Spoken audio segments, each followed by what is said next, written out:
I'm on this blood pressure medication, man, and it's like I'm a totally different version of myself. Really? So you I don't don't know how get to pissed? operate. You don't get pissed anymore? Yeah, it's really hard for me to operate with no rage, man. It's so fucking hard. Like I'm just so used to being mad all the time. Oh man, for some reason I felt like that would be something you would identify with. Yeah, no, it is. That's why I think they should give blood pressure medication instead of antipsychotics. It just kind of takes the oomph out of you, and it's a hell of a lot less dangerous. Yeah, wow. Well, I definitely feel it. Super deflated. Like it's like I don't know if it's necessarily a flatness, but it's like this weird Zen master routine that just feels very foreign to me. Like a problem arises, and I'm like, oh, let me think that through before I get angry. Yeah, it's a function altering effect on the typical aversives. They become either neutral or weakened. No, that's what it is. That's how meds have their effect. Cool. Yeah, alcohol does the same shit. Mm-hmm. Yeah. So we got a pretty good reaction from the last time we did the podcast. I feel like you got a lot of feedback from it too. Mm-hmm. And then it got followed up with the one that you did with Matt Sikoria, which is also very good. Right. I feel like we have a decent amount of stuff to talk about. I know that everyone was kind of like slow on the punch or whatever. So, what are some of the things that you feel like warranted follow up? Do you remember? I have to think about that. I don't remember any particular thing. I thought we'd just see what kinds of questions or stories people have. But I think that the only other thing is just that I'd say that when we talked about the professionalism thing and the ethical, people, I think that one point is important because I saw it happening again, is that people do this with a lot of stuff, not just professionalism, but anything that's not really specified very well that people can just kind of tune the way they want to. Like somebody brought up the other day about, what do you call yourself an expert in? And then people started being like, well, you should only be an expert if you published. That was like hinted at. And it's just like, be called an expert. And I'm like, my whole thing is there is no norm for expert. There's dictionary definitions, but there's not like the BCBA has defined expert as. So it's another one of those kinds of things. Like, are you an expert? And it's like, well, let's look at the dictionary definition. It's pretty weak. A person who has a comprehensive authoritative knowledge of a skill in a particular area. I'd say so. I think, well, I was doing a legal case, and the issue was trauma, right? So I've studied up on it. I've chatted with people who are trauma therapists, and I've studied what trauma is and those kinds of things. And they said, well, you're going to be our expert on trauma. And I go, well, I'm really not. I don't tout myself as a trauma expert. And it goes, well, the court recognizes you as one because you can explain it in common language. And I was like, okay, I'm a trauma expert. But if the court says so, if it pleases the court, then I'm a trauma expert. But that's just an example of that's a legal use of the word expert. So anyway, but the point is people do this with far more than ethical and professional. They do it with any kind of a thing that they could think of to control you. And usually it's because they don't want to let on to the real reasons they're objecting to what you're doing, or they just don't have a good argument. But it's used with all these kinds of things. Dude, the publication one was very interesting to me because it's funny because Ryan and I have had a couple conversations with some various academics, and this is not a knock on anyone in specific, but one thing in general about trying to get academics to come on the podcast or having conversation with academics is that it's really hard to get them to lay off like the persona and really lean into their authentic interpretations, even if they've written one thing another. Everybody wants to be politically correct over being correct or honest, it seems like. Yeah, right. Yeah. Which is like so far away from everything. Like, why would you want to do that ever? I don't know. Yeah, I think it's a problem. I mean, like I said, the most times I've seen it being used is when and people like resort to it. Like, you know, it's like, well, I didn't get you to comply this way, so I'm going to throw this, I'm going to label it as something, and then maybe you'll change your mind after I label it. You know, no, that's people do this shit all the time. But I mean, with a variety of things, I think. Mind after I label it. Yeah, the I don't know, the publication thing to me was just like shocking. It's like, you know, I don't know. I don't buy that at all. I don't think that you have to necessarily publish something to be an expert at it. Oh, and I it's think it's a pretty myopic, because if you're in academia, of course that's what you think, because you have the bias toward thinking that that's what creates expertise. Yeah, and not to mention, you would argue doing is it gets back into that topographical definition of what something constitutes. It's like, what the fuck? Like, we were supposed to be the complete opposite of some sort of topography driven field. Right. You know, I mean, you don't usually, I mean, people do say it. You don't hear it as much that somebody says, well, you know, if all you do is academics, then you can't call yourself a real behavior analyst, because you're not actually, you know, changing behavior in real time. You're just maybe influencing people with articles, you know, but nobody says that. I mean, I do know some academics that probably couldn't teach a starving cat how to eat chicken, but they know how to publish. So, you know, and I know, you know, I know the opposite as well. So, I mean, you know, but yeah, it's just this, I think what I'm railing against is just all this rule following bullshit that people make up. Not that we shouldn't have rules and standards, but like when people start using them, just kind of out of the blue, like, you know, I'm just going to make this rule up because other people like this rule. And it's just like, where did that come from? So that kind of business. Just golden shackles, man. I'm sorry. They're like intellectual golden shackles. They're like a safe place to where you can retreat to if you want to be lazy about your thinking. Honestly. Yeah, that's exactly what it is. It's like, I don't really want to rise to this challenge. So what I'm going to do is I'm just to a rule. Well, if you use this, then you're that. I'm going to resort to like a simple deductive statement. And the thing about it, the reason it sways people is deductive logic is extremely seductive and very powerful, whether it's correct or not. If people just kind of lay it out like, well, if you're going to do this, then you need to call yourself this. You know, if you really loved me, then you would do this. And people set out people set out these premises that because it's set up as a logical deduction, it sounds more correct than it actually is. Because of the form they're delivering it. And I've got a comment in here that just hit me from somebody watching. They said the only BACB expert I've heard of is the BACB's subject matter experts. Like, that's the only real term they've seen it used, or the way they've heard it used in our field. Yeah, I've seen that before too, like subject matter expert. But even that, what qualifies? And that's like when people do it with me, it's like, it's not usually I call myself the expert. It's somebody else says, hey, Merrill, you're an expert on restraint. Why don't you do this? And like the BACB contacted me on something like that. And it's just like,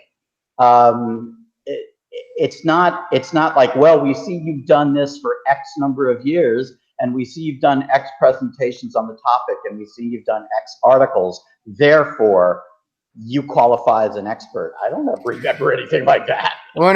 It's a larger discussion around like competencies. Like, we don't even assess for competencies yet. We're the field that talks about how to train something into competency all the damn time. Well, that's why I was bitching about, I submitted it kind of as a joke, but I had to do my submission for FABA. And on the learning objectives, which is complete bullshit, I'm sorry. Not that there shouldn't be learning objectives, but they make you state it like the participant will be able to. And I'm like, you have zero proof that they'll be able to do anything.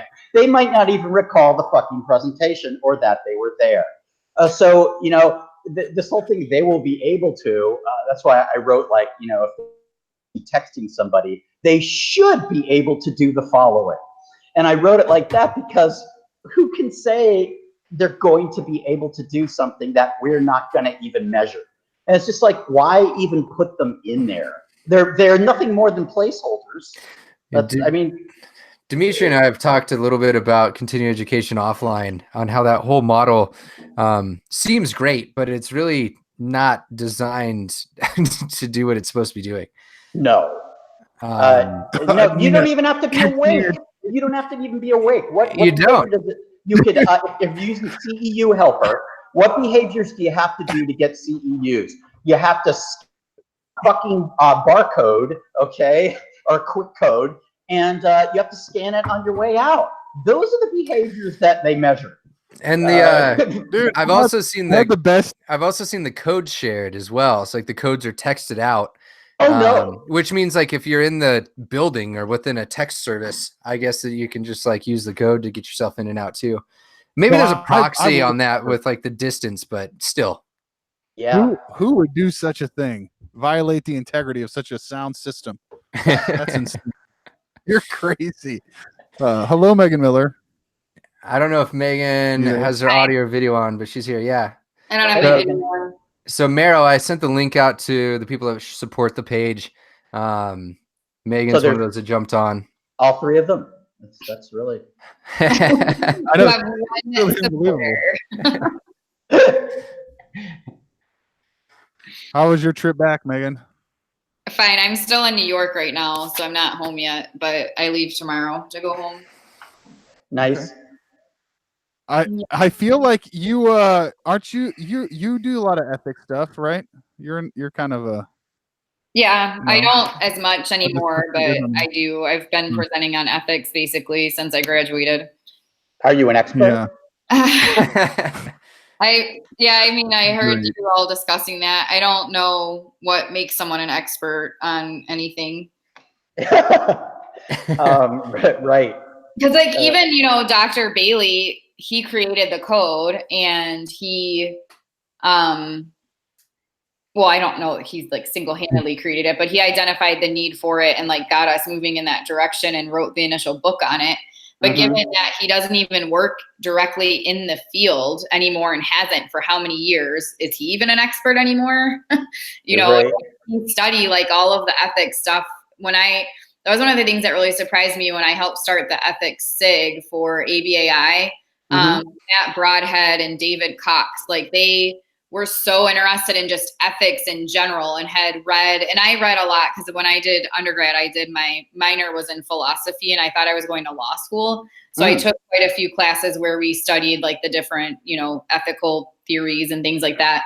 And they were really into studying all of that. So like outside of behavior analysis, just understanding ethics. Yeah, it's really cool. To me, that's like, something that needs to be considered as well. And I think like I would more consider like Matt Broadhead at this point, like one of the top ethical experts in our field because he's done so much work. Him and David Cox have done a lot of work to study those things.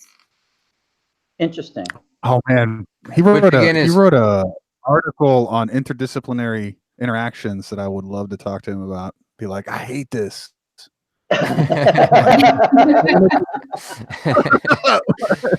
Are you talking about Broadhead? Interdisciplinary interaction. Yeah. What? I was saying, were you talking about Broadhead? He wrote that? Yeah. There's this Broadhead article. About I don't know. I can't remember exactly, but it's like how to interact with interdisciplinary teams, and it's like a bunch of different guidelines for that. And I'm just the whole time I'm just like, or you could just use one guideline, which is tell them to shut their mouth when they're wrong. But I mean, like, it was good. I'm not sure that's actually collaborative, though. No, I think the idea is everyone's looking. Go ahead, Dimitri. Sorry. Like, do it my way because I'm right. Let's collaborate on my way. You're right. I think it shows a larger need of people are looking for things that are in like package format on like here's how you do this.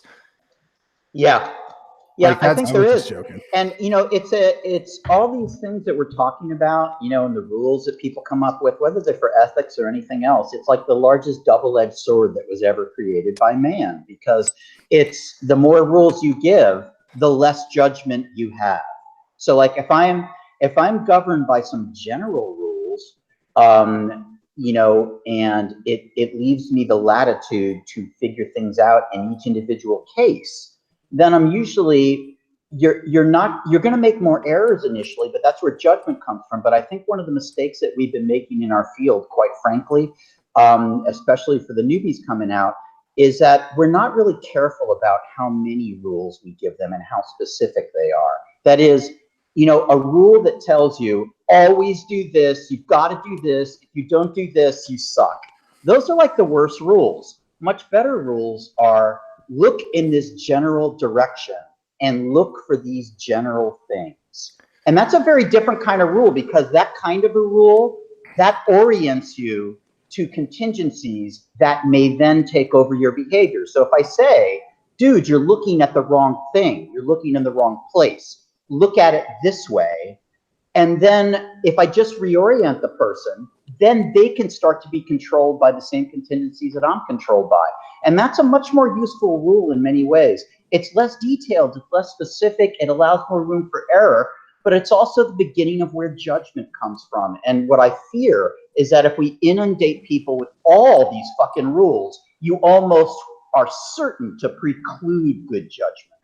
So I'm a fan of RFT, mainly because of some of the conceptual stuff that they broke down, which one of those was the difference between pliance relations and tracking relations, which pliance relations are what you're talking about on a very rigid rule that's set out as you follow this rule. Right. Pliance comes from that compliance like ideology. And then the tracking is literally like, here's your rule, and you pair it up with your the contingencies in the environment, and like you're really tracking what those are. I don't know if it's in other places, but I totally agree with you, man. Like there's too many of those pliance relations. Like this is how you do this, and like it's to the T, rather than like here's how you need to go about it. A good example is like dual relationships. Like never have a dual relationship. Yeah, we know culturally like those dual relationships can actually aid in you getting your foot in the door and being able to like build a relationship with somebody. One quick thing, we got a couple other folks that joined. If y'all have any questions, cue them in the chat that I just made. And then if you have any points, like we'll start integrating them into the combo. Yeah, too many rules. The wrong rules. Too many rules. Yeah. What do you think, Dimitri? Someone has judgment. That's subjective. People are not comfortable with that because they do not know how to operationally define judgment and discernment. Yeah. It's not. I mean, it's not really an easy thing. It's you're making finer conditional discriminations, and you're making more of them. As your judgment improves. And I think that's what, if I had enough time to think about it, I could probably come up with a decent working definition based on, well, I'll give you an example. Like the example I give is that 4-year-olds have notoriously horrible judgment. And one of the reasons is that they do not have a sufficient sample of experiences from which to synthesize a decision. And so anyone who's inexperienced with a subject matter almost automatically has poor judgment, because your sample size is really small. But if you've done the thing like 87 times and you're like, oh, I remember when I did it this time, didn't turn out so well because of that. Oh, and I remember that other time it screwed up because of this. And then that other time this happened. Well, as you get more and more of those, you can avoid more and more of the pitfalls. And then we might say, hey, gee, they have really good judgment. And kind of what you're saying is they are making some subtle and multiple conditional discriminations that do not control the other person's behavior at all. Like they completely miss it. And so you might say, well, gee, the second person has better judgment. And if anybody asked me, well, what makes you say it's better? I would say they can make more conditional discriminations and at a much more detailed level. So, I think that enters into it, whatever it is. Wow. That is a super complicated answer. Yeah, right? Well, I mean, I just feel I mean, can it just be simpler than that though? Can it just be simpler than that? Can it just be that you need it like judgment is any other skill that requires X amount of trials in order to develop a contrasted enough like history to discriminate between good and bad decisions? Yeah, that was really simple. That was only 57 words. That was really good. That was, So we have, I don't know. I thought my explanation's a lot simpler than RFT. But you know, I could probably make it. Don't get me wrong. I could probably make it more complex and difficult to understand, and it would become more popular. But sorry about that. No. So we had a. I mean, for me, it's more like a linguistic thing. We had a comment saying agreed, and that's where the universities and the supervisors need to do a better job at preparing practitioners for making these sort of conditional discriminations. Yeah. Oh, who are you suggesting reality? And I think what you got to do is I think the idea is you got to give people some leeway, but you don't give them so much rope that they hang themselves and make a giant error. You allow them to make small errors, because if they don't, one, they're not good at handling errors, which is important. And two, they never will develop this judgment because you're going to be too rule bound, and then they're going to become insensitive to contingencies, and then they're going to suck.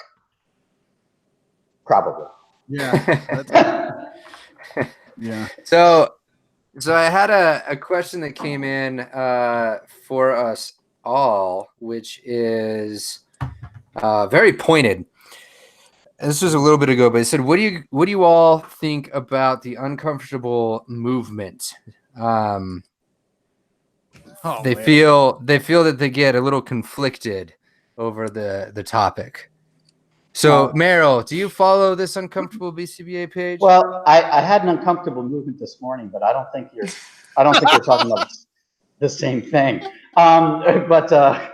Sorry, I could leave that one alone. I don't think no, that's another Facebook page, the uncomfortable. Yeah, it is. Do you dabble in there at all? No, I don't see that much. But what was the? I mean, I don't think I look at it at all. But what was the question again? Like, what do we think about the movement? Yeah, so the page started prior to the Great Dick Malott incident of 2018 at Colorado. I didn't know it had the great added to it. Okay. I say that jokingly. So what happened was, it was the first play. It was a page that was made to talk about things that were uncomfortable, that you didn't feel like there was another place that you could safely share those sort of things. Right. And Facebook. And so what happened was I think their membership grew by like 15 or 20 times after Dick Malott's incident, because it was where that conversation was being held, essentially. And from there, it's grown into a website. And there's a few leaders trying to just make it a safe place to have conversations, but conversations quickly become very I don't even know how to say it. What'd you say? Toxic? Yeah. So it's way past judgmental.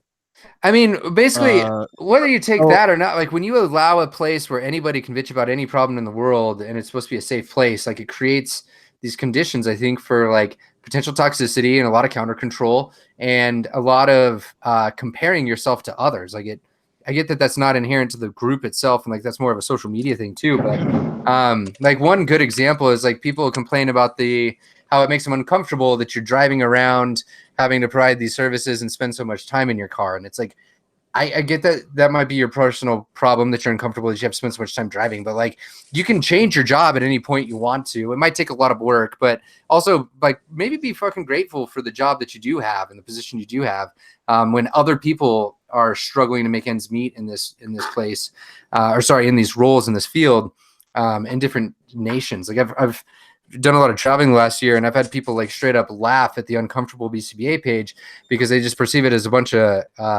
white people talking about their first world problems for the most part. Yeah, I was going to say first world problems. Yeah, and like that's their words, not mine. But I would like to say this also, because this came up the other day, and it's just like, yeah, you know, we do have first world problems, but I'll tell you what, it doesn't mean that they're insignificant to the person, because I'll tell you what, guys, 100%. People kill themselves over first world problems. Yeah, totally. So it's your dishwasher broke and you're having a micro trauma. Okay. But that's a little different than the first world problem of I'm financially ruined. where people throw themselves out of windows. That's a first world problem too, because you got to have finances to become financially ruined. So it's a little different, but I think that it's good that people want to have the uncomfortable conversations, because these are the ones that get buried, and then people get animosity, and then people get afraid, people won't speak up, and then it just festers. So recently there was an anonymous post made to somebody that recently attempted suicide in the field and was unsuccessful. And that is like one of the type of topics to go on there. So I guess like that's usually my take too, is like, it's your problem's your problem. I think you have a little bit of a duty when you put it onto a public forum, which it is a public forum when you're posting on somebody's social media page. Just think about who's potentially your listeners and your readers. And like, is that problem going to potentially be framed by them and seen in a different light than you originally intended for your message to come across? Like we can't blame the learner, right? Like it's the listener, it's the speaker at the end of the day that has to kind of form those things the best that they can. So it's an interesting page, man. I think the root of all of these are people are trying to figure out how to work at a cultural level, but we're never trained as behavior analysts on how to work on a cultural level. Or if you were really lucky to maybe learn that in a organizational sort of way, but we're taught how to work at the individual level, not a cultural level. So I think most of these people that start these pages also run into like, how do I create a community and work on influencing this cultural level? And we don't know how to do that, I think, largely. Like, I wasn't taught how to work at that level in grad school. I don't know if you were. Any of you are. No, I wasn't. Like, do you run into issues with like the growth rate of PCMA? With the growth rate, no, not with with the only issues we've ever had were just like language issues, people wanting the manual in different languages, which that's an important issue, but that's most of all we've gotten into with that. Any thoughts, Dimitri? On uncomfortable? Yeah, and like anything super progressive, I guess, like leftist like that. I mean, yeah, I don't like forums that claim to be open but are not. Like, that's all. I just feel that uncomfortable specifically is uncomfortable if you agree with our views and you hold the same political position that we have on things. Yeah, and I'm saying that as a progressive. Like, I don't like that. I don't like the fact that, and again, like I live in Ohio, so I'm surrounded by conservatives, and I'm not one, but I've learned I understand the point of view, and I think that it's a valid perspective if you're coming at it from as a good faith, participant in discourse. And I don't like the automatic slap of the hand if someone claims to have a more traditional value of some kind or tries to have a conversation from that point of view and immediately gets labeled something that is totally unfair or like just unreasonable considering what they said. So I don't know. I think it's disingenuous because it's like uncomfortable with anything. As long as you agree with us, it's fine. Otherwise it deteriorates into mob rule. Like, I don't like that. Yeah.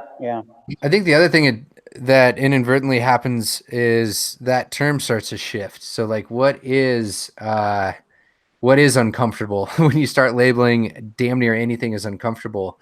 It starts to water down that term to where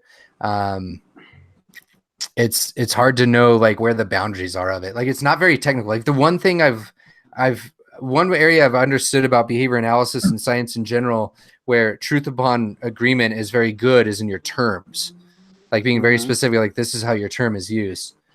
So I've compared it. I actually did a video one time where I compared it to Tickner's research, where like when the milk exercise, when you just say the same thing over and over and over again and the function starts to wane as a result of just repeating it over and over again. Like, if you just keep calling everything uncomfortable, at some point, like, that term doesn't seem to have any sort of meaning anymore. Well, that's actually an amazing question.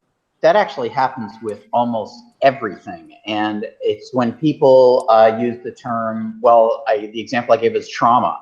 And now with the definitions they're used, I know somebody who was at a training after school, and what they were told was, since you were alive when 9/11 happened, you too were traumatized. And I'm like, oh, fuck.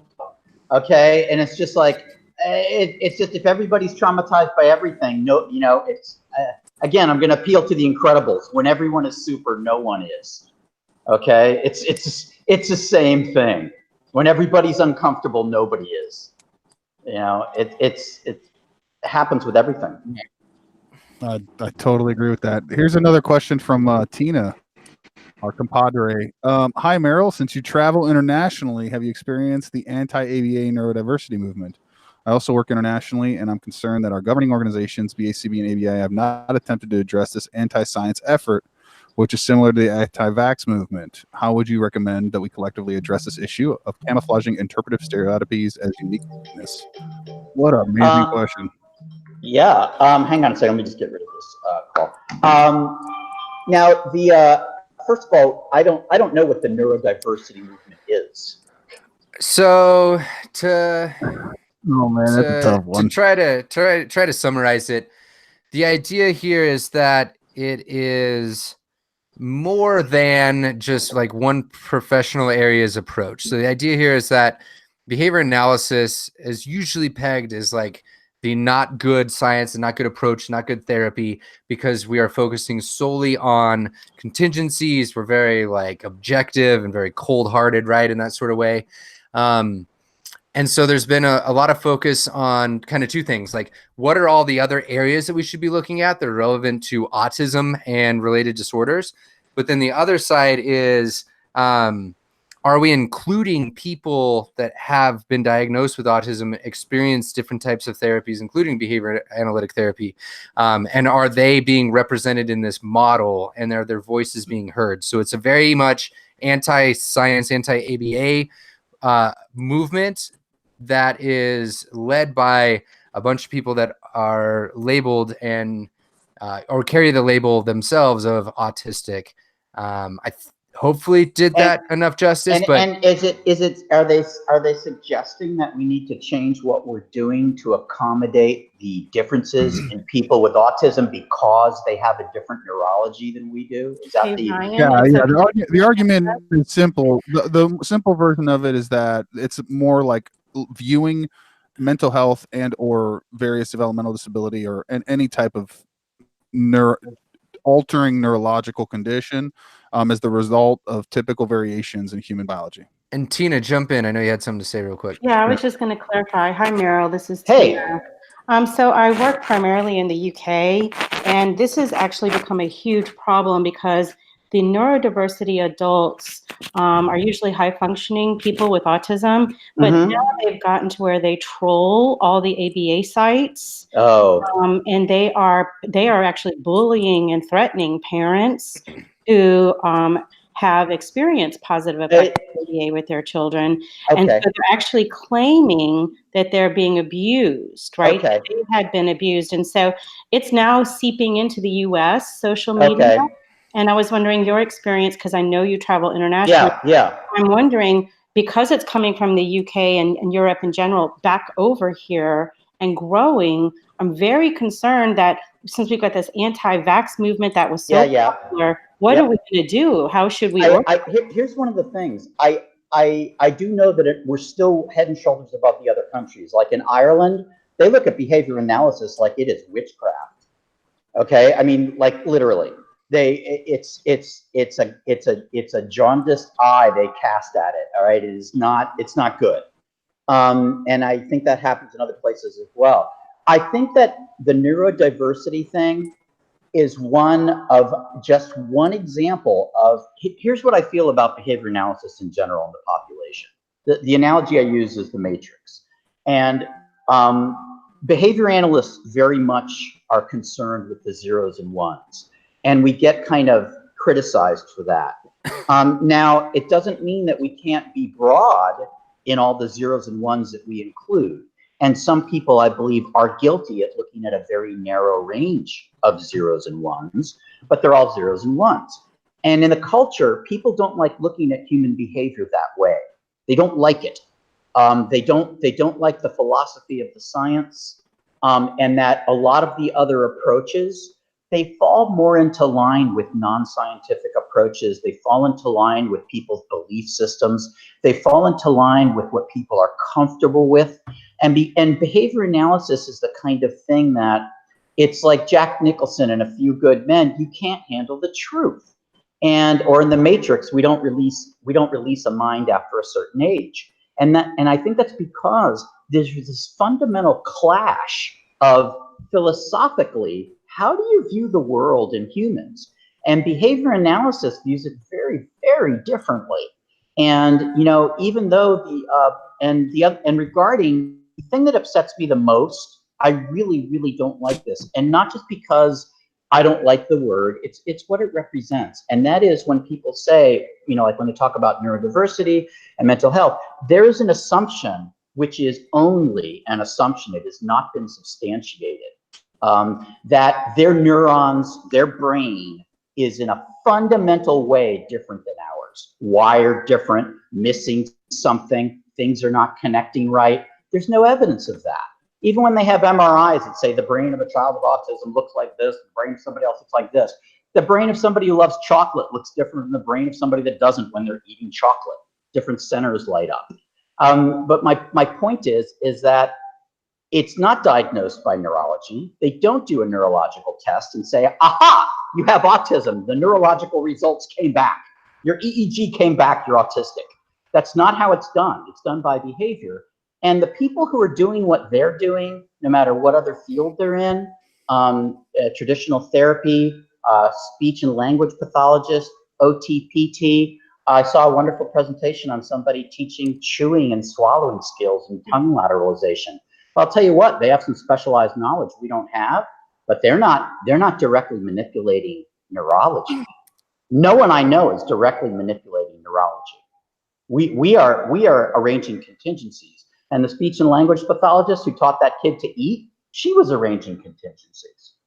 I think it comes down to a pretty gross misunderstanding that we are responsible for as to like what our science really is and how much it encompasses. One thing that I've found on this, Tina, I've got two other comments. One is occasionally I get some comments from people on my social channels from the movement. I always try to combat it with, or like step up to it with a kind of like, I want to learn more about your position. It's about 50-50 where I have to like ban somebody from the page versus we have a conversation that's useful.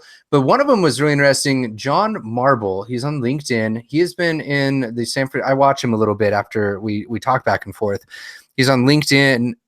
Excuse me. And he's been presenting to the top companies in the San Francisco Bay Area. And I know outside of that as well. I'm talking about the Googles, Airbnbs, like this is where he presents on a weekly basis, 2, 3, 4, 5 times a week, it looks like. And I have no clue what's in that pitch deck and what he's talking about. But I think your comment here, where you're saying that you're concerned that our governing organizations, whether it's BCBA, ABI, for example, or others, haven't attempted to address this. I think this is purely an area where we have not played enough offense. So we typically wait until, just like we complain how people call us in when behavior is bad, and now you got to like figure out how to work with it. We're not playing an offensive game on this is what our field is, this is what our science is, and showing this is what's going on. We'd much rather play the defensive game of, oh shit, everything just got really messy. How do we fix this? And I like a good example, like I have not heard from the BCBA or ABI on a reply in the last 5 years of playing around on social media. I don't expect you to reply to me if it's a case of like, you're going to say that it's like, you don't want to give preferential treatment between certain people because you're going to start counting the ones and zeros of who you've replied to, and you need to be, equitable across all the certificate holders. But at the end of the day, like if you're not engaging in the minimum, like working with your community that's trying to promote the science, then I start to lose a lot of respect for like people that may complain or bitch about those sort of things at the end of the day. It's more like we've been trying to figure out how to get a community together to talk about what our science is and put more stuff out there, including in these sort of mediums. And if they don't want to play offense and like try to make it better up front as to like what we are, then like, I don't know, like I get really pessimistic, like narcissistic, I guess, of like the field's going to keep getting misrepresented the longer that we sit around with our thumbs up our asses. I think you're collectively, right. not that there's certain people that aren't trying to do this and have done it in some realms, but as a community, again. I think you make really, really good points about that. I think we have to do a better job of saying like, kind of the things like what we're not. Like I know I got a question by someone who said that they have autism, and what they were basically upset about was the notion that something to the tune of the behavior analyst is trying to make them not be autistic. And it's just like, you know, can't people accept me the way I am? That was like one thing that came up. And my answer was, hey, nobody has a problem accepting you the way you are. If you have like some quirky ways you say things or do or interact, you know, people are going to be cool with that. But if part of the way you are is punching other people in the face when you don't let them, you know, when they don't let you fix something that's crooked, okay, I don't care what disorder you have, that's not going to be tolerated by society. So, you know, we're not trying to change who you are, but if who you are is someone that is injuring people, well, then we have kind of a duty to do that. And so that's I think we're not here to change the kind of a person that you are. You know, we're trying to look at excesses that are so bad that it's going to decrease your chances of being successful. You know, like that. Yeah, Have you run into that in the States at all, Tina? What'd you say? Have you run into that in the States at all? Yeah, so the same people who are posting now and trolling in the UK are moving into the US social media groups. And I've been asked to help moderate some of these groups because they don't know what to do with these people. And I had a lady who had a conversation with someone who claimed that the fecal smearing that is in their house where the bedroom is literally covered in feces is a result of just some neurological quirk, because she believes that autism is the next evolution in human development, and that her kid's like an X-Man, is what she said. Well, that's the worst superpower ever, I've got to say. And influenced by that specific idea. Well, yeah, I mean, a lot of individuals, again, there's this assumption of a neurological problem, and one of the reasons that the assumption is convenient is it relieves us of blame. It says it's just the way they are. I don't have to do anything. I've got it from physicians from a very long time. And actually, people like hearing that it's a neurological problem. People are practically overjoyed when they hear, oh, it's a neurological problem. And it's just like, gee, that's funny. It's not diagnosed by doing neurological tests. It's diagnosed by administering psychological batteries and quizzes and looking at language. It's also counter-narrative. I'm sorry? It's also counter-narrative. It's also counter-narrative, most popular discussion, because the idea that you are the collection of immutable physical traits has been completely rejected, you know, in public discourse and public understanding. And, right. That's like saying that's like saying, if you were to make the same claim about somebody, you could call a eugenicist. But on the flip side, if they make the claim about themselves, you have to be tolerant of it. Well, I can make the same claim about being an asshole. My father was an asshole. He was a really good one. His father was an asshole before him. I come from a long line of assholes. It's probably genetic. I have a neurological problem. Okay, it's assholia. Okay, that's what it is. And you guys should accept that I'm an asshole, and you should just be like, that's what it is. But here's the thing: people won't accept that. And then my question is, where the fuck do you draw the line? You know, the issue is, if somebody's doing something that's unusual, we're pinning that unusual thing on a fundamentally different neurology that has never been demonstrated. Well, and if I could just add to the discussion, Merrill, please do. I am concerned that maybe some of these high functioning adults with autism who are sabotaging the discussion about interventions in the UK, across the UK. What I'm concerned about is that this actually looks like bad social skills, right? Like they are repetitive in their nature and stereotypically staying on the same topic over and over and over again. So their trolling behavior actually, to me, looks like a symptom of adult autism. And nobody's saying anything about this. I'm like, these people do not have good social skills. And they may not, but the other thing is that they may have, you can have poor social skills and not have a diagnosis. Well, of course, but they are actually doing harm. They're targeting parents and then following them, right? Right. But my point is that a lot of the people who say they have a diagnosis, I know enough about autism that I can almost guarantee you I could go into a psychiatrist's office and get a diagnosis of it. I could almost guarantee it. Okay, it's not hard to do. I know exactly what to do, right? And then if I then claimed, well, I have autism too, and this is my experience with it, you know, who could say I don't? Who could say I don't? I could say I have autism that is so high functioning, it almost doesn't even look like it. I have just a toe on the spectrum. That's what I heard that phrase one time, a toe on the spectrum. So, you know, it's a difficult thing. I think that though, they are going to have people moderate these things. And then once the point's been made, you know, then you're probably just going to have to mute them or do whatever else you have to do, just like anybody else. And you wouldn't want to not do it because they have the label autism, because that's discriminatory too. So, you know, I would get around that part. I don't know how you get around that part, because I feel like that's assuming that people want to be reasonable and rational, and if like the function behind trolling is to elicit a negative response through ridiculous behavior. So if the whole point, I mean, like, the whole point is to trigger somebody into a side riot. Well, then one of the things you can do then is you can tell people on the website, you have a little behavior plan. You say when somebody gets out of hand, you just have people give non-reactive responses like, that's an interesting point, and just leave it.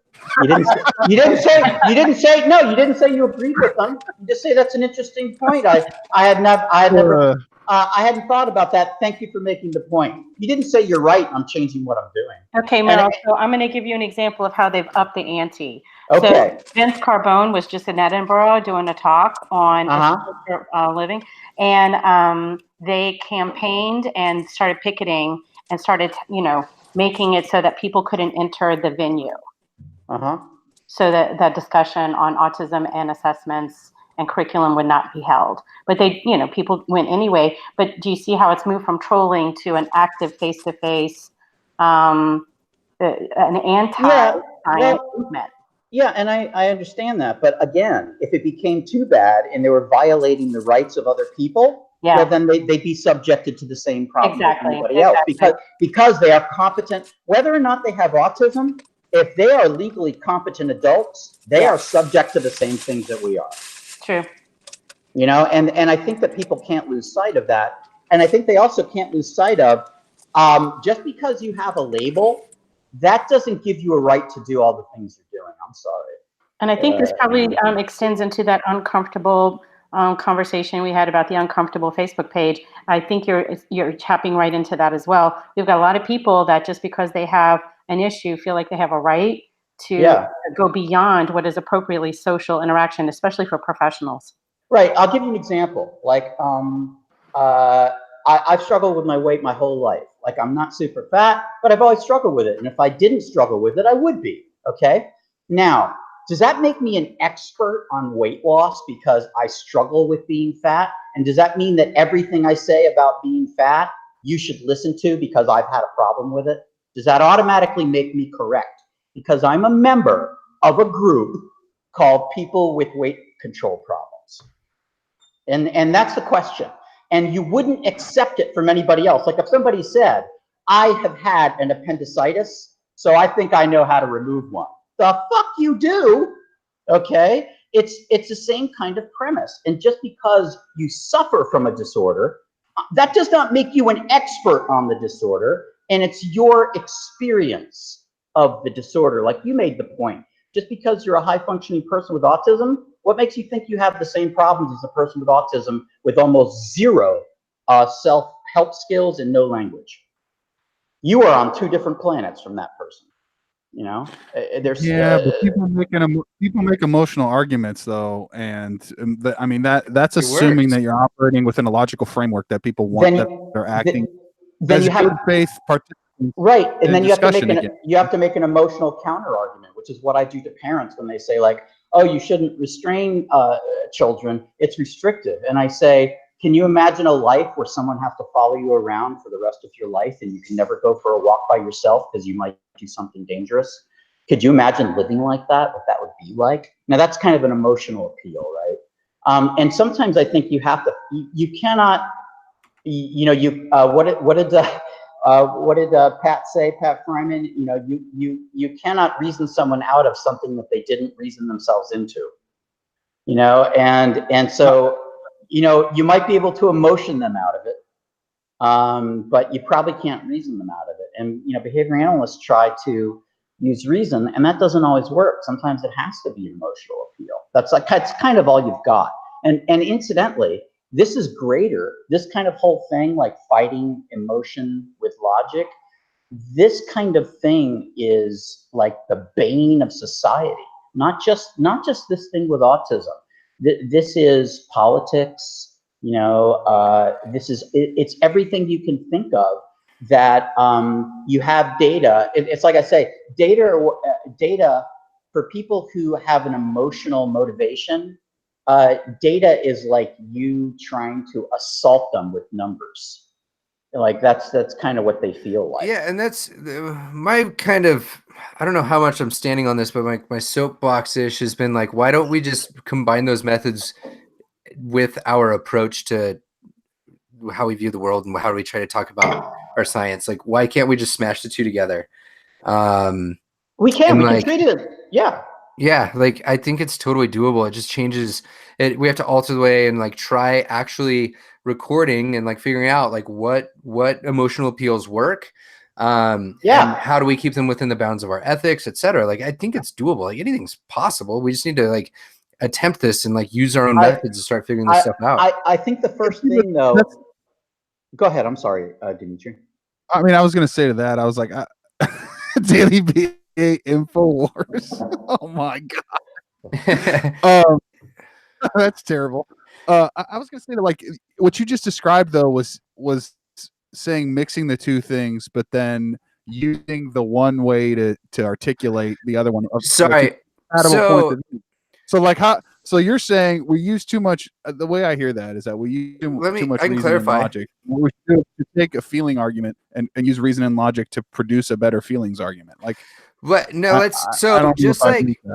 so marketing, right? Like they do a ton of A/B testing. Like a good marketing company is going to do a shit ton of A/B testing, to where they're looking at some basic A/B, like single subject logic. Now, granted, they get out of those in the way in which they do it, but they're trying to understand how to influence human behavior through whatever it is, the user experience, user design, etc. Like why can't we take that data, figure out how to tell something that is emotionally appealing around what happened there, making sure it's coherent with the actual experience, which would be the data from our perspective, but that's shared out there, and then use our own methods to understand how is that working compared to the data argument? How is that working compared to whatever logical argument? Like, I think like with anything else, you're going to have different types of content and approaches that with different assumptions that will appeal to different people.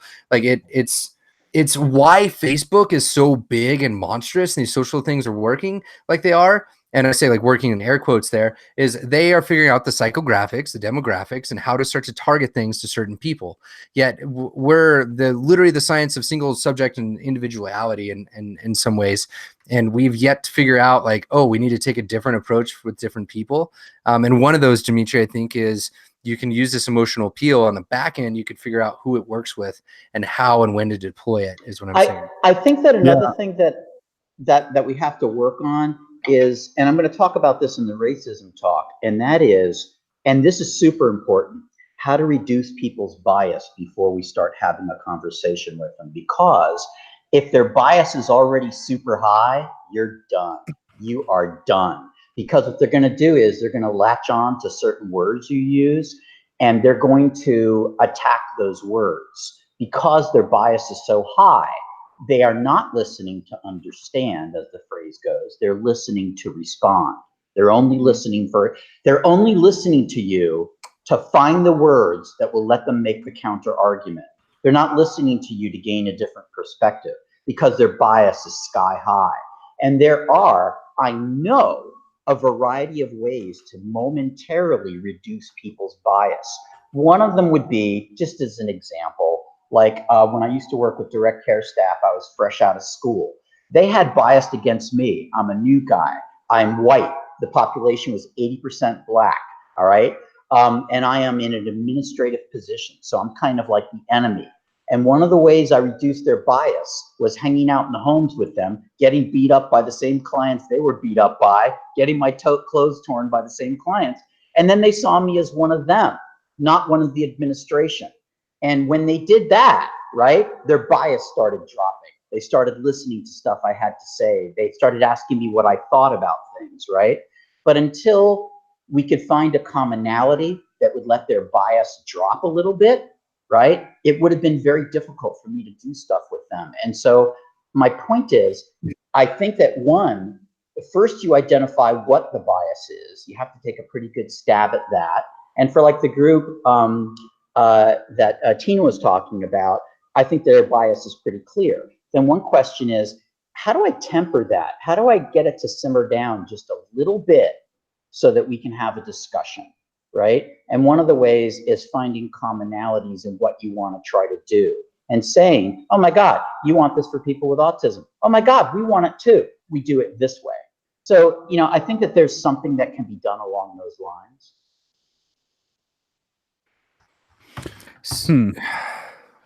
I feel like trolls don't operate that way, but we should probably. Yeah, I think. Well, again, what I would say also. Yeah, some of these things can't be done online.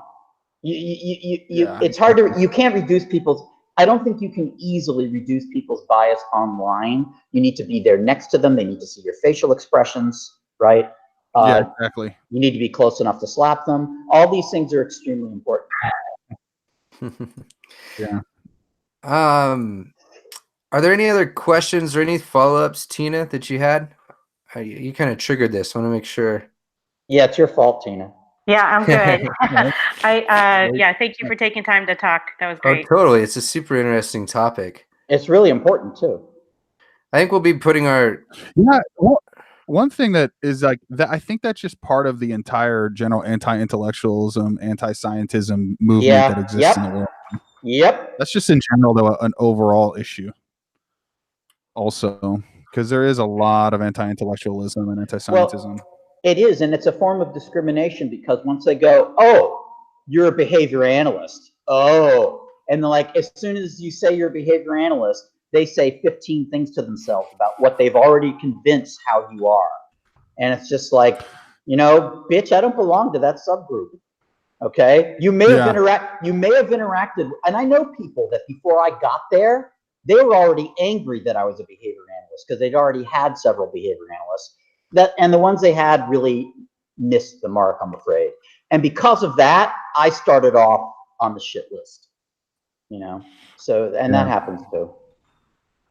There's a cool economist named Mark Blythe who he does some stuff on the rise of autocracies and totalitarian regimes in the world, and also does this whole thing on like technocracy and the rise of anti-intellectualism and global Trumpism and stuff. It's very interesting. So if anyone's interested in more like the other types of effects or other types of factors or analyses on anti-intellectualism, they should check Mark Blythe out. He's a pretty cool guy.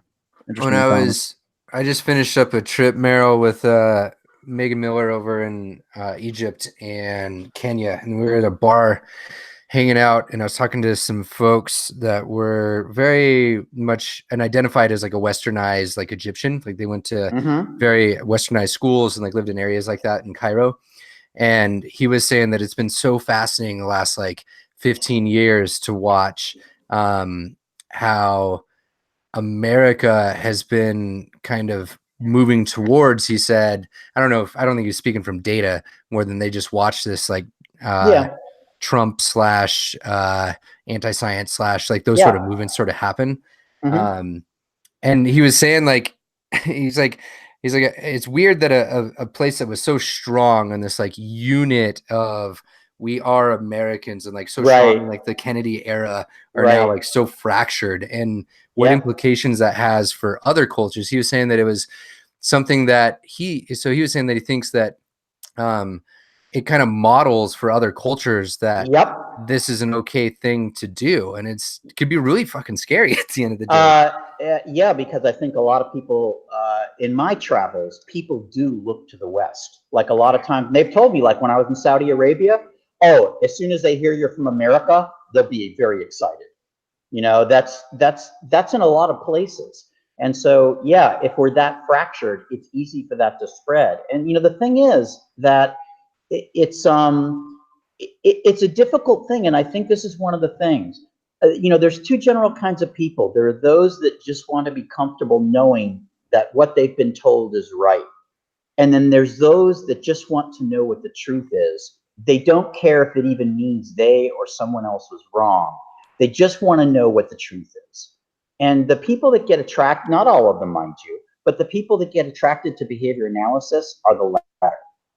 Okay, like, are you okay with being wrong, and swallow your pride and open your mind so that maybe you could be a little bit closer to what correct is? I'm all down for that, but everybody is not. And that's kind of what Dimitri was talking about this clash of, you know, science and individuals just wanting to be comfortable in the way they view the world, and not being concerned about something that may be a little bit more correct or a little bit closer to the truth. And I think that's just I think it's a big problem in general. I mean, this has been what we're suffering. You know, this has been going on since the time of Galileo and before that. You know, same thing. Yeah. I watched, there was a critique on, or an analysis on how social media factors into this. And a lot of it actually had to do with the expansion of choice and the ability to customize. So like we live in a world that we can more and more customize so much around us. Anywhere from our personal spaces to the information that we receive, and then you factor in the impact of social media and tight algorithms that feed you to your preferences. So this is like the Overton window of what fits within your preference list is always shifting you to the most extreme version of your personality and who you are. So it's like the ability to customize and the fact that we get fed what we like constantly has made it less and less possible for people to be compromising in terms of what information they're willing to receive and how they want to discuss it. So a lot of that actually has to do with technology and the shifts in that. But I mean, overall, you're right. Yeah, since the time of Galileo, there's been, you know, resistance to progress and change and new information. But I think it goes a little bit deeper than that in some of these situations, especially at the level that we're talking about now on a global scale. I have two thoughts on that. The first one is like the contingencies should still just be operating, right? Like social media, does it really alter things, or is it just like allowing the contingencies to work at a faster rate? I think it definitely alters. It definitely alters things because in a natural environment, you would have opportunity. You wouldn't always meet the consequence that you most prefer, right? Sometimes you'll hit an aversive or a neutral consequence where you know the algorithms are specifically structured to ensure, like a slot machine, you're always popping. So I would say that it is artificially enhanced for sure. Now, is it perfectly? No, but I think the artificial enhancement of it does change and alter the way that affects people's decision-making behavior for sure, man. Just like being addicted to gambling is. I mean, I mean, so for me, it's not like there was some fundamental, and I don't think this is what you're proposing, but there's not like some like new altered human or like newness of the social media. It's more so like things are just operating a lot faster because of what's now happening around us and like these tools and gadgets. I mean, the instantaneousness of it matters. Sure. Yeah. Sure. It's a lot more immediate now. Like it's contingencies, man. Like it's just the contingencies are being like there's a conduit that's allowing these things to operate quicker. Like it's exposing our human nature of like responding to reinforcement. I think you get exposed to a lot more things, a lot more quickly, a lot of other people's contingencies. You get exposed to a lot of other people's rules really fast, and a lot of them, So like, whereas that might have taken me 15 years to get through newspapers, like I can get in a day now or whatever that ratio is. But my argument there, Dimitri, is like, it's not that there's anything necessarily fundamentally different with these things. It's just that those contingencies can operate a lot quicker. But I don't know. It's an area I like to think about. The reason I think it's different is because, again, like let's just go back to the newspaper example. example, you're going to pick up a newspaper, and each newspaper is going to have different things on the front page necessarily, right? Right. So, like the Wall Street Journal is going to have probably things that are related to some type of, I don't know, economic issue, versus the Times is going to have some type of public, whatever, awareness piece. And then whatever, the Economist is going to have something else. Yeah. Where As when you're opposed to talking something about the that's way the tailored and algorithm, curated. yeah, versus like the algorithm saying, okay, this person really likes politics, so let's flood them with politics. It's like, not only do they like politics, but they specifically like a certain position of politics, so they're only going to get stories about people. So then, like, and I feel like tendencies those old models were just not allowing for that to happen as quickly.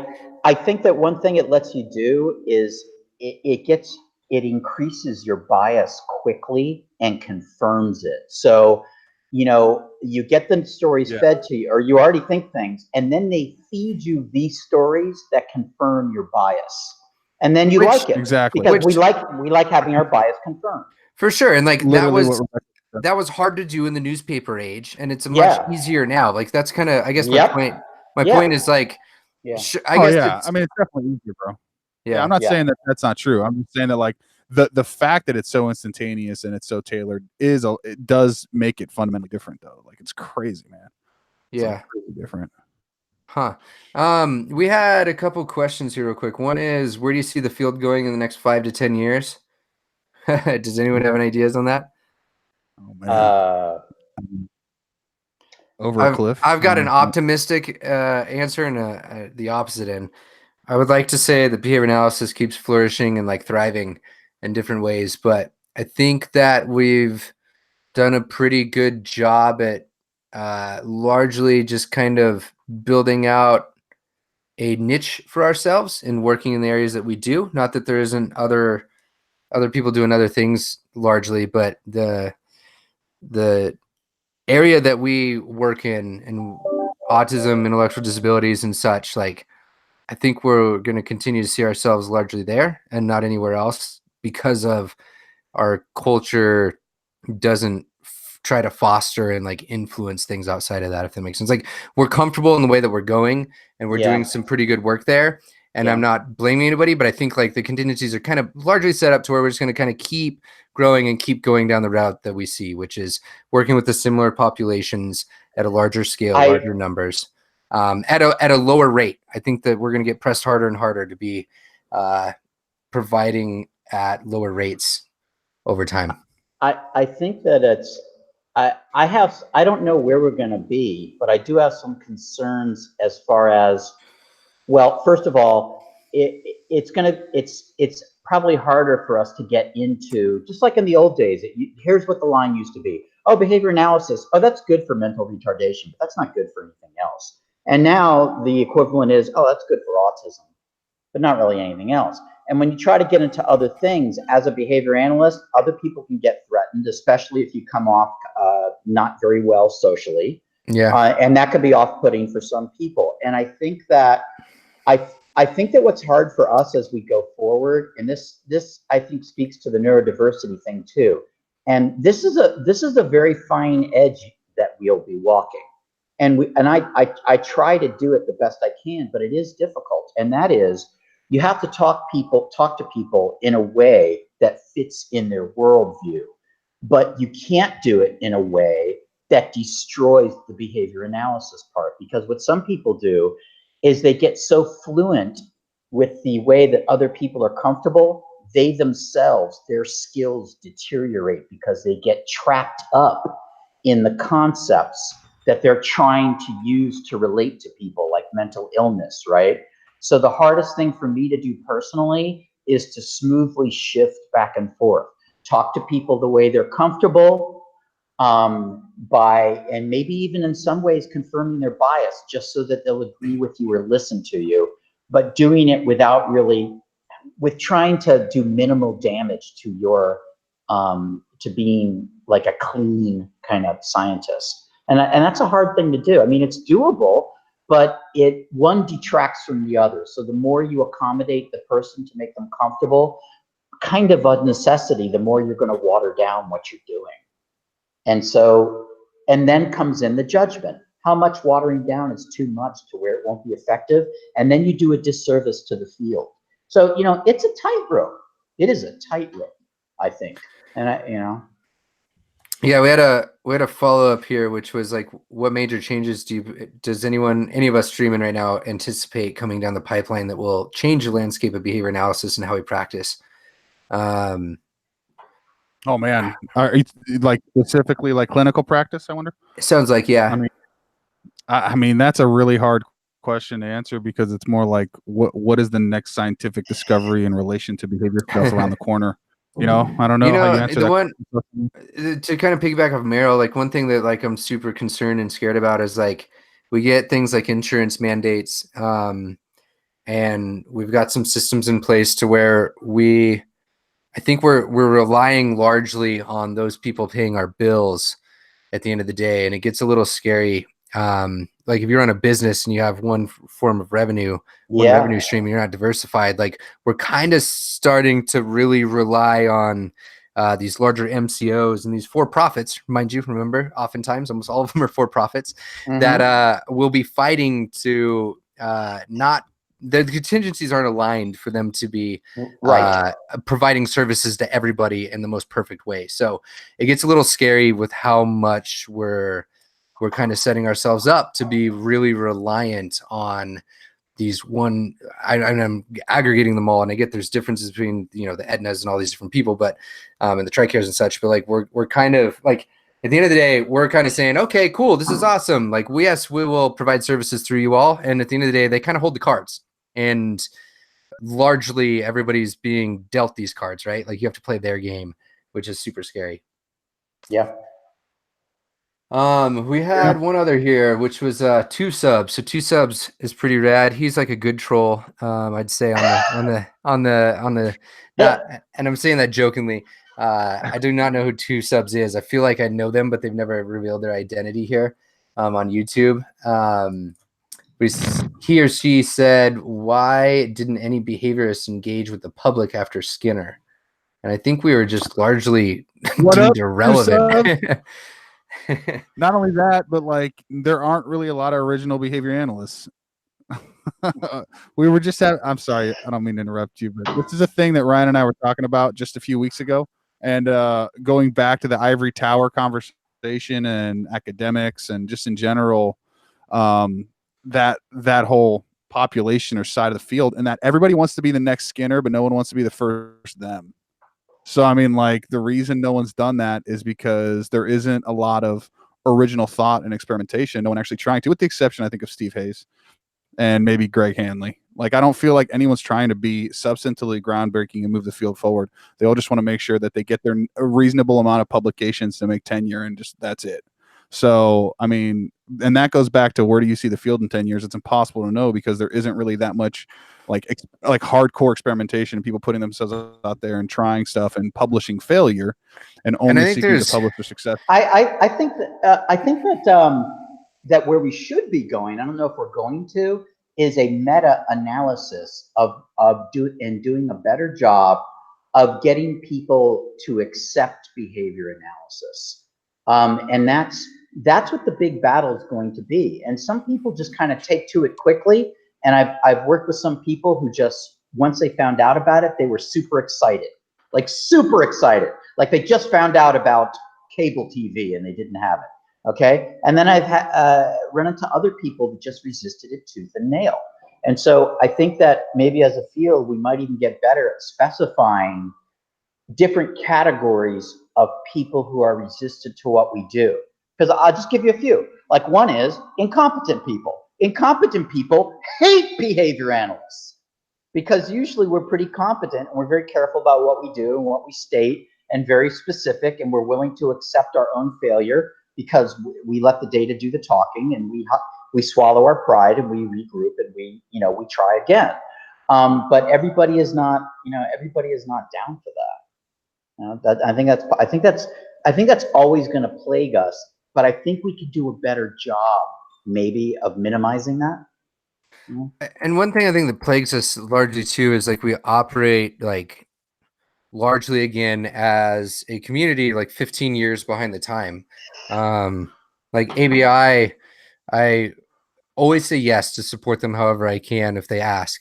But turning on a blog in 2018 as your first endeavor to try to like market the field a little bit more was 15 years late. I'm sorry. But it was like very late in the game. And it's those sort of things on how do we use the current technology tools, trends, like what's working, and pair it with our science. And I think we largely just do a really bad job at that. And it's not to blame at anybody, but like we need to look to other people and like work collaboratively more with others. I've mentioned it a few times in different places, like the almost all or all of our boards, I think, whether it's an ABI affiliate, ABI, BACB, they are behavior analysts, solely behavior analysts. Like we don't have people outside of the field that have been successful in different ways. Like why isn't the Zappos, why don't we have Zappos's folks on our board, because they've been renowned at like the best call centers ever and being able to handle those sort of things. Yet like the BACB was growing at 300 times or 300% on their staffing for the last few years to handle those call center calls and such. And clearly there's a problem there. Like we see a lot of complaints on the internet about it.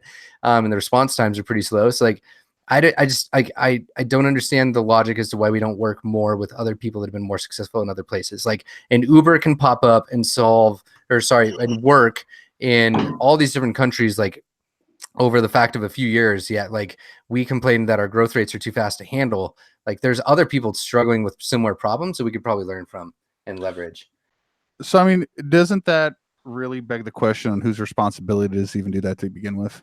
Like, yeah, you know, this is actually go ahead. This is actually a video topic I've got queued up pretty soon, because it's like I'm pretty sure that the responsibility is kind of pushed around. It's believed by certain people that the larger responsibility to guide this culture is those that are leading the larger professional organizations and the people that are within ABI and BACB and such. But at the end of the day, our ethical code also states that it's up to the individual practitioner to be doing a lot of these sort of things out there, which just, I think, creates this large diffusion of responsibility. Like it's easy for certain people in powerful positions to say, nope, you did that wrong. You can get your hand slapped, but it's not actually like, it's not a coherent system. Like it's a fucking horribly designed OBM system when you look at it. Again, quoting Matt Normand in this article, I don't know, Getting Out of the Skinner Box, quoting Skinner, we built the walls of our own intellectual ghetto, and then we can't get out of it.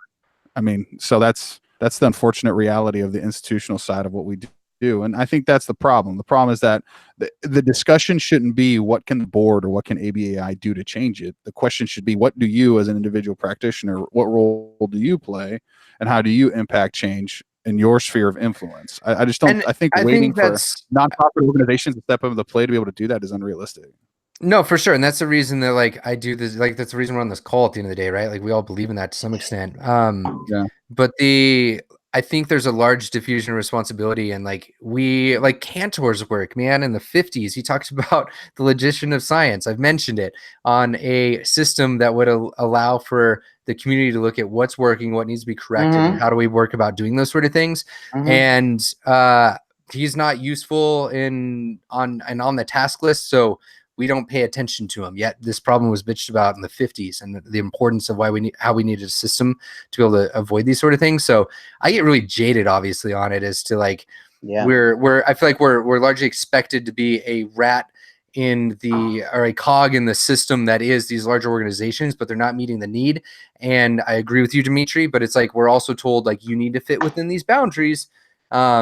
And we're too small to be kind of on our own some ways. Another way I'd like to liken it is a boutique shop.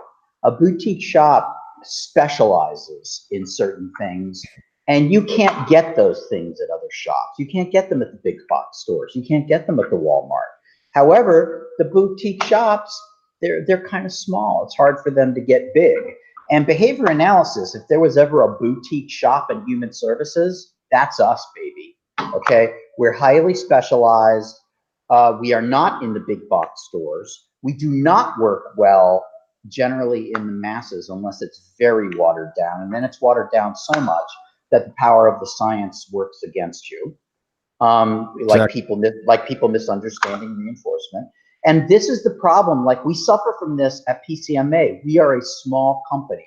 There's like 10 people in the company, and we're not a huge company. We're like a boutique crisis management company. We are used by the people who like have the most severe behavior problems. But because of that, we're not on the scale of CPI that is everywhere in everything, you know. But the thing is, they don't have the power that we have in their system because it's so large and it's meant to be so generic and it's meant to do everything for everybody. And consequently, it's just about worthless. So, but I mean, that's kind of what we suffer from, I think, in behavior analysis. Part of it has to do with our size, also, you know, and how new we are. Remember, medicine's been around a very long time. Psychiatry's been around, compared to us, a very long time.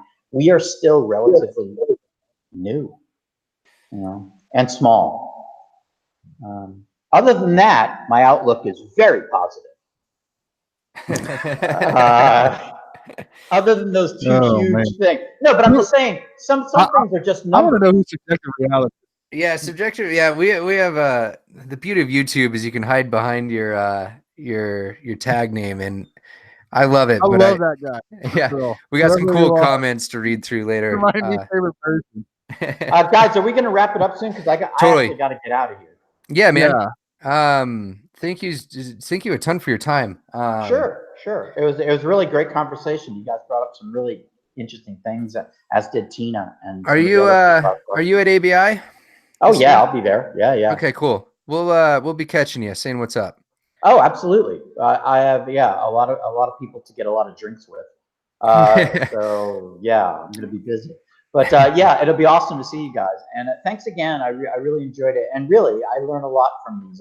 I value your guys' perspectives, because it just, otherwise, you don't get to have these discussions with people that much. And, you know, kind of, and also the people's questions, the people chiming in. So I think it's really awesome. Yeah. Dope. Thanks to everybody that hopped onto the stream, all the Patreon supporters. Appreciate it very much.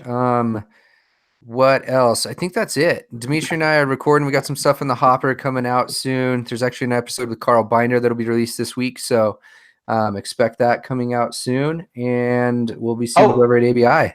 Ryan, quick plug. I'll be doing another podcast with Matt Sikoria on restraint within the coming, I think it's next week. Okay. So, yeah. Smart. Yeah. Okay. So tune in. Y'all, please go check that out. Yes, dude, I'm interested in that one. And eventually when you start to refine this racism one too. Yeah, absolutely. All right, gentlemen, thank you very much. All right, peace out. I'm gonna stop the stream. Rebecca and Tina, if you want to stay on, we can still chat.